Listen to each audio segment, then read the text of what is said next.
Alright folks, this is the colt I'm going to take to the bridle. This is Chinaco. And he's a long yearling, so now my job is just to get him gentle and get to where he can be roped and good to be around. And that's kind of how it starts. I've been roping him enough to get him to where he understands the concept. But I want to get to where I've roped his feet and I'm getting his feet good enough so I can start hobbling him. And you can't go hobbling a horse unless they're in the right frame of mind. In other words, you don't want to scare them. You want them to understand the pressure and release. So I've roped this horse a lot, over and over, so that he knows it's nothing to be afraid of. And that's part of this, how it starts. And just in case anybody doesn't know, we're going to video this colt all the way through the spayed bit. So it's going to be a few years of videoing. But I think it's time that making a bridle horse should be documented. And I'm kind of looking forward to it because he's a nice colt. And I ought to be able to get it done. If I can't make one out of this horse, I better throw my saddle in the creek.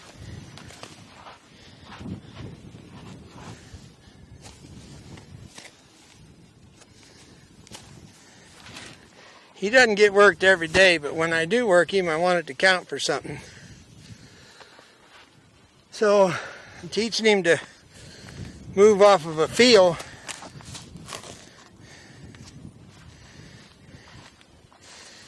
And prepare him to hobble. Now in this exercise, when it's done, you've got the left eye and the left front foot. You don't have both eyes. If you have both eyes, that's easy to do. You just get out in front and they'll follow you.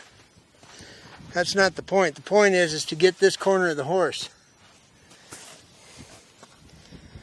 So he's got to walk alongside me, just like I'm leading him. And that's what this is about.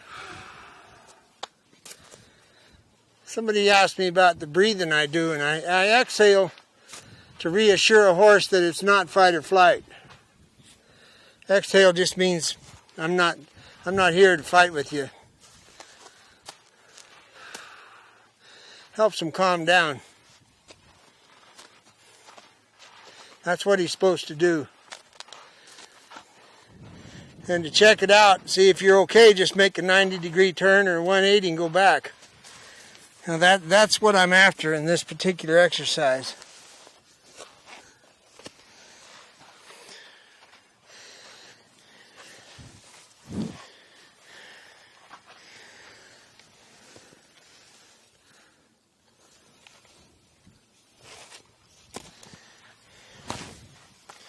And of course it's taken a while to get here with roping. If you don't know how to rope, just put the rope on them and get them to where they'll lead by that foot. Make a 90-degree turn. If they stay with you, then they got it. That's what you're after.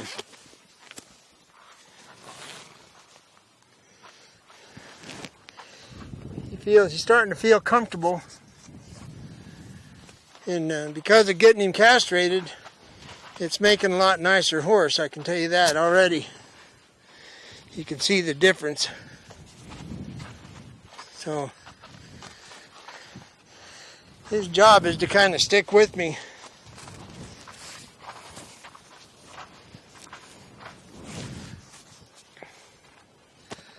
This is all part of what you're seeing right now. Is part of it. Pressure, pressure, release.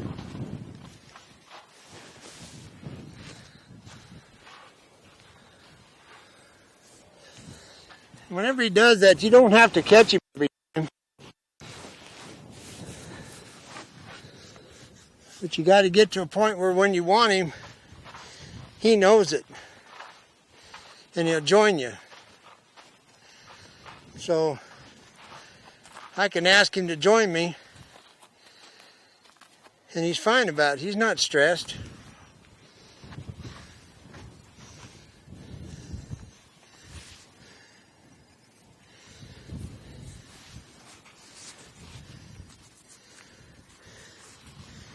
Now I'm going to put the hobbles on.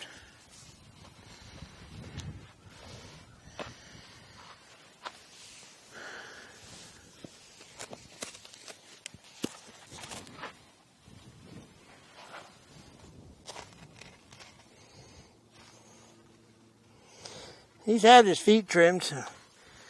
You know, he's had his feet handled. Dev's been picking his feet up since he's born, pretty much. So this is how I set it up. Now he just tested him. And again, he put his foot down and took the pressure off.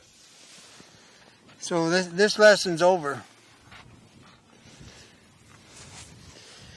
That's it for that. You know, I get questions about the cowboying. And I want to show you something over here. Okay, folks, there's been a lot of people that are curious about this ranching deal and etiquette and how it works. And I tell you, one of the best examples I can give you is if you look over there at that canyon over there, you'll notice it's perfect scenario for gathering cattle. And I'm going to share with you what I've learned and the terms I've learned. And that's what we call a drainage. In other words, if the rain fell, it would all drain that one direction. You can pretty well see the way it would go. So if you say you're going to gather a drainage, that means you're not going to gather over to the right over there. You're not going to gather those ridges to the left. You're just gathering what's going to drain down that valley. So that'd be a 5-man gather. And what I'd do is I'd drop 2 guys off at the bottom where those first hills are, and one would keep the cattle from going around, and the guy on the other side would do the same, but they'd be up high enough to see us coming. And then me and the other 3 riders would go right up the middle of the valley on a cow-calf outfit. Now in a perfect world, I say cow-calf because if me and 3 guys rode up that valley, when the cattle are used to seeing one person just making a circle, the scenario changes for cattle. So they kind of start wondering where their children are. And that's the point, is to get them to get their calves so that when you turn around and come back, you've pretty much paired everything up. Because, believe me, they can see and smell for a long ways. So if it was a yearling outfit, we'd skirt around the whole thing way high, half go one way and half the other, and then come down through there. Yearlings meaning stockers, steers without weaned steers, 10 months old, a year old. They handle different than a typical cow-calf deal. So the 2 guys that drop off, whichever place I positioned them, that's where they're going to be. They don't switch places. They don't join each other and hold hands. They just go sit in their hole and watch and pay attention. And then when I get up towards the top, I drop 2 more guys off, and they'd go left and right. Then I might go up to the base of that rim up there, not on top, because it's too steep. You know there's no cattle up there. There's no fences up there. You just gather it like a piece of country. It's what we call rims out. So then when you start your cattle, the guys on the bottom, the guys on the side will start moving, and the guys at the bottom will start seeing cattle come. So they just hang and rattle. They don't go anywhere. They keep watch. They watch, and you time it so that when everybody gets down to the bottom, there's what we call the rodeer, place that we've already designated to hold the cattle up. Could be a gate or a corner or nothing. You just hold them up around a big tree. And my point is that nobody leaves the position they're in. Everybody stays where you drop them off. So when you're done, those same humans are exactly the way you placed them up on the side of that mountain. Now, as the boss looks around, he can see everybody, and he knows if somebody's missing, he knows which part of the country to go check. because there's accidents do happen. And in the etiquette world, if you dropped everybody off and they know they're going to work that drainage, if some guy's lazy and won't go up a draw because he's too lazy to go up there, that's what we call short circling. And that means that he didn't do his job. He's too lazy. So you come down out of there, and there's a thing called frontier justice, and that's when everybody's sitting down on the roe deer, and all of a sudden here comes some cows walking in exactly from where he came from. So it's blatantly obvious that he short-circled you. So in the etiquette world, that's unacceptable. And that's just a small example of etiquette, because you got to know, I know it's hard to believe listening to me babble all the time, but cowboys aren't real chatty. And you don't have to go up there and make that gather and call each other every 5 minutes on the phone, because you don't need to. You don't need to do any communicating. It's already been set up. So Ray Hammond was my cow boss in Montana, and he was probably one of the best guys I ever rode with. And he said, just be like a turkey and pick your head up and look around. And that's what he meant. So anyway, that's just a small part of the etiquette and how ranching works. Because people look at all these mountains and they say, how do you gather those cattle? It's so big. Well, you don't gather the whole thing in a day. You cut it off like a piece of pie. And you work that country, and then you work some other country. So in Montana, each guy had over 1,000 head of yearlings to ride on. There were 6 guys. So if you got in trouble, you told the cow boss if you had a lot of bad eyes or something. But other than that, you spent the whole summer just riding your country, and you cut it just like a piece of pie. Monday, Tuesday, Wednesday, work your way across it. So that's how it works in the big country. Okay, now I'm gonna show you how this colt wants to get along. It doesn't exist. It's just a student. And if you'll notice, it's respecting me. This is the distance I want this horse. Now I can pet this horse and come up, pay him all kinds of attention, everything I want to do.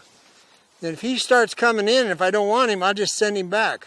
But his job is just to stand there. That's what he does.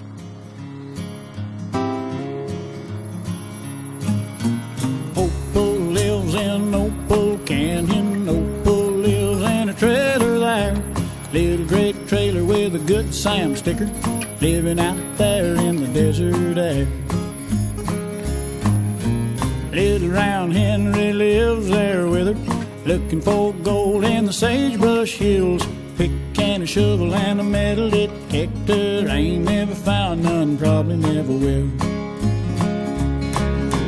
Ain't got nothing, don't need nothing. Everything's here in a circle of love.